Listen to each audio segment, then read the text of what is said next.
Ahora vamos a estudiar entonces el 11-11 desde otro punto de vista, desde el punto de vista de la Kabbalah, del conocimiento tradicional de la luz de la Kabbalah.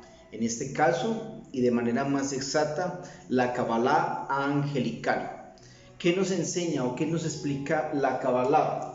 Nos habla de ese primer espacio, y ese primer espacio está vinculado con el misterio. Ese misterio totalmente alineado entonces con Keter, la corona. Luego entonces aparece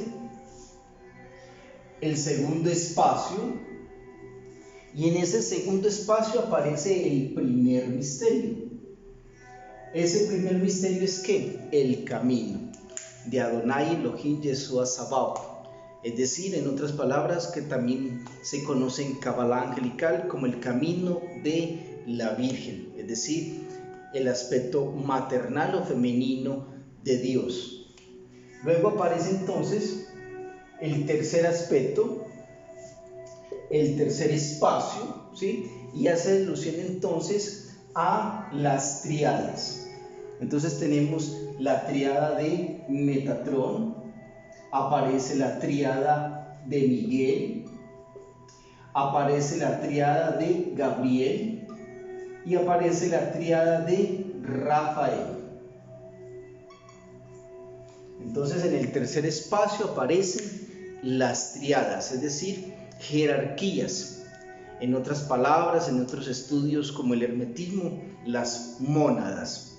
Ya entonces aparece el cuarto espacio y aparece lo que nosotros llamamos la manifestación.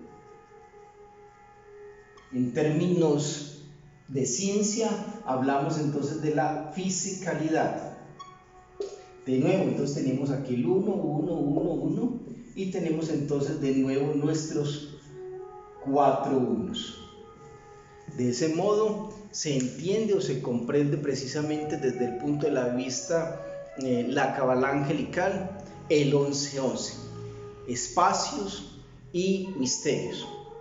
Ahora, debemos entender algo, lo que es nuestra propia genética, lo que es nuestra propia bioquímica, nuestro propio ADN. Entonces se nos dice que nosotros tenemos 64 códigos.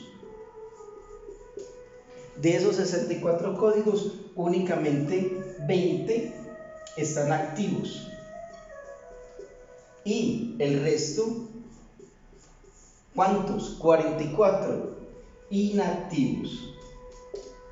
Entonces hay que hacer algo para poderlos activar. Muchos de pronto también afirman que todos estos códigos inactivos es basura genética.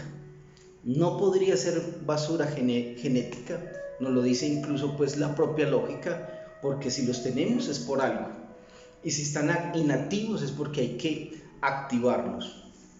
Es decir que de manera literal, aquí están nuestras dos cuerdas del ADN, y cuando hablamos de códigos activos, estamos hablando de que están iluminados, literalmente desde el punto de vista del ADN.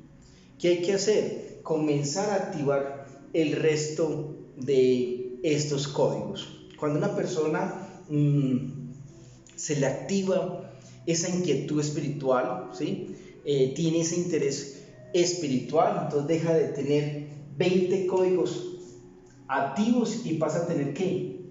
21.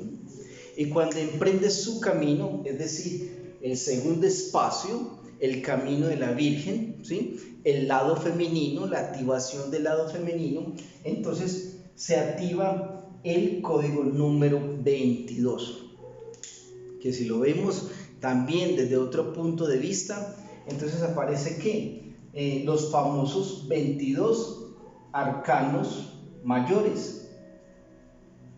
Entonces hay 22 arcanos mayores que hace referencia entonces a ¿qué? A aquella persona que ya ha comenzado su viaje. ¿Cuál es ese viaje? ¿Cuál es ese camino? Precisamente el que estamos señalando acá.